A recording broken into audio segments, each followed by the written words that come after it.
세상은 초강대국인 미국의 움직임이 매우 중요합니다. 그래서 미국발 뉴스 등을 모아서 간단하게 영상으로 편집했습니다. 구독과 좋아요는 영상 제작에 큰 힘이 됩니다. 시작합니다. 안녕하세요. 오늘 우리가 함께 들여다볼 이야기는 바로 압박이라는 단어입니다.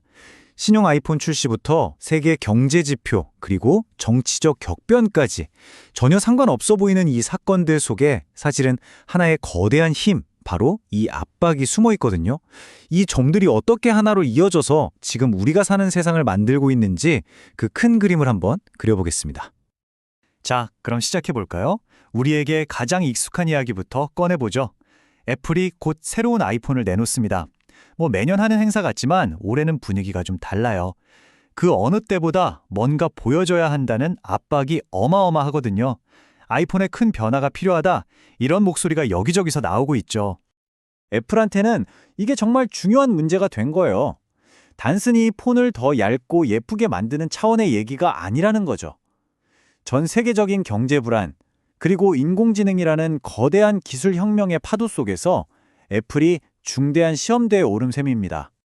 바로 이 지점이 오늘의 첫 번째 주제로 이어집니다. 불안한 출시. 세계에서 가장 유명한 제품 중 하나가 지금 어떤 압박을 받고 있는지 그 속을 한번 들여다보죠. 애플의 상황을 보면 정말 사방에서 바람이 불어오고 있어요.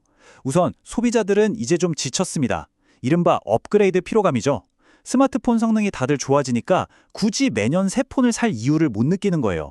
게다가 관세나 부품값은 올라서 가격 인상 압박도 만만치 않고요. 근데 더 큰 문제는 따로 있습니다. 바로 기술 경쟁이죠. 경쟁자인 삼성이나 구글은 AI 하면서 막 치고 나가는데 애플은 좀 뒤처지는 거 아니냐, 이런 말이 나오는 거죠.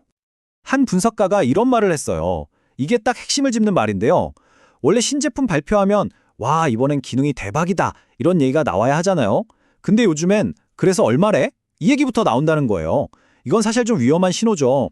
제품 자체에 대한 기대감보다 가격 걱정이 앞선다는 뜻이니까요.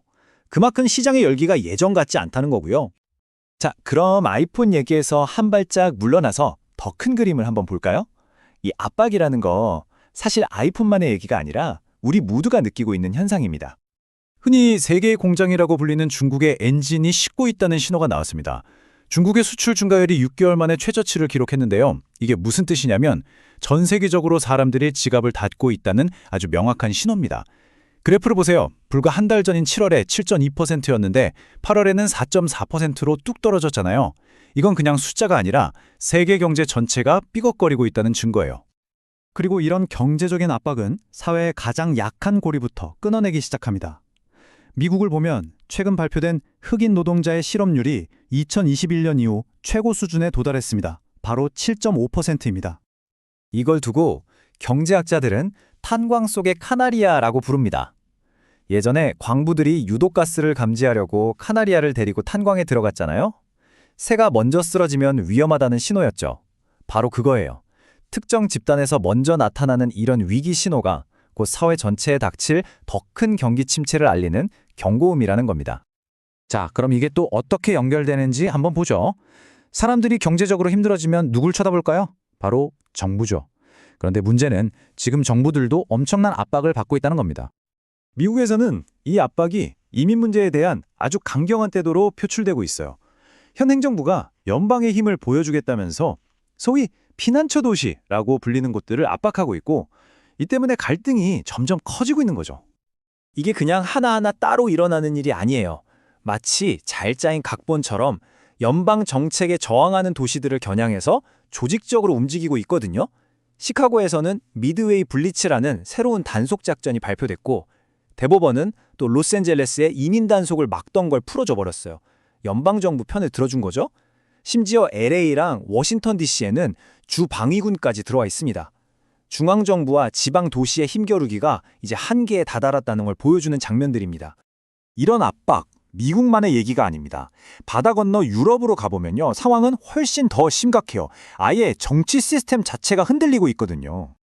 바로 오늘 유럽의 중심 국가인 프랑스에서 정부가 무너졌습니다.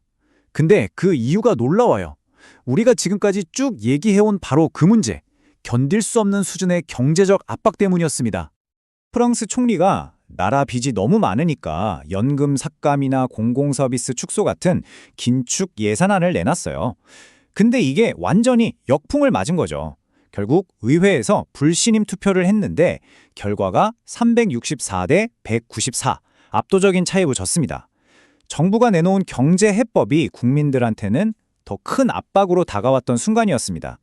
자, 이제 이야기가 한 바퀴 돌아서 다시 기술의 세계로 돌아옵니다. 하지만 이번에는 좀 바른 시각으로 볼 거예요. 진짜 압박이 뭔지에 대해서요. 애플과 경쟁사들의 전략이 여기서 확 갈립니다. 비유하자면 애플은 아주 예쁘고 완벽한 그릇을 만드는 데 집중하고 있고요. 경쟁사들은 그 그릇에 담길 내용물, 즉 지능에 모든 걸 걸고 있어요. 애플은 여전히 매끄러운 디자인, 하드웨어를 강조하는데 삼성이나 구글은 우리 폰 안에 있는 AI가 얼마나 똑똑한지 보세요 라고 외치고 있는 거죠. 그리고 바로 어제 삼성이 엄청난 계약을 발표했습니다. 테슬라의 미래를 책임질 두뇌를 만들기로 한 거예요.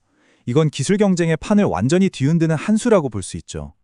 테슬라의 일론 머스크, 말이 필요 없는 사람이죠. 이 사람이 흥분을 감추지 못하면서 이런 말을 했습니다. 단연코 최고의 AI 칩이 될 거다. 그만큼 자신 있다는 거죠. 근데 이게 단순히 자동차를 더 빨리 달리게 하는 그런 칩이 아니에요. 이 AI6라는 칩은요, 테슬라가 꿈꾸는 거대한 자동화 세계의 중추 신경 같은 겁니다. 도로 위를 스스로 달리는 택시, 사이버캣부터 공장에서 일하는 인간형 로봇 옵티머스, 그리고 이 모든 걸 똑똑하게 만드는 슈퍼컴퓨터 도조까지, 이 모든 미래 기술의 심장이 바로 이 칩 하나라는 겁니다. 자, 바로 이 지점에서 핵심이 보이기 시작합니다. 진짜 경쟁은 더 이상 우리 손안의 스마트폰이 아니라는 거죠. 승부처는 이미 다른 곳으로 옮겨갔습니다. 이건요, 내일의 세상을 움직일 운영체, 즉 지능을 누가 먼저 만드느냐를 두고 벌이는 보이지 않는 전쟁이에요. 우리가 어떻게 이동하고, 어떻게 일하고, 어떻게 소통하는지 그 모든 것의 기반이 될 인프라를 누가 선점하느냐의 싸움이 시작된 겁니다. 결국 오늘 이야기는 하나의 질문으로 이어집니다. 이렇게 수많은 압박이 존재하는 세상에서 우리에게 정말 더 중요한 건 뭘까요? 당장 내 손에 들린 이 멋진 기기일까요? 아니면 보이지 않는 곳에서 세상을 움직이는 거대한 지능일까요?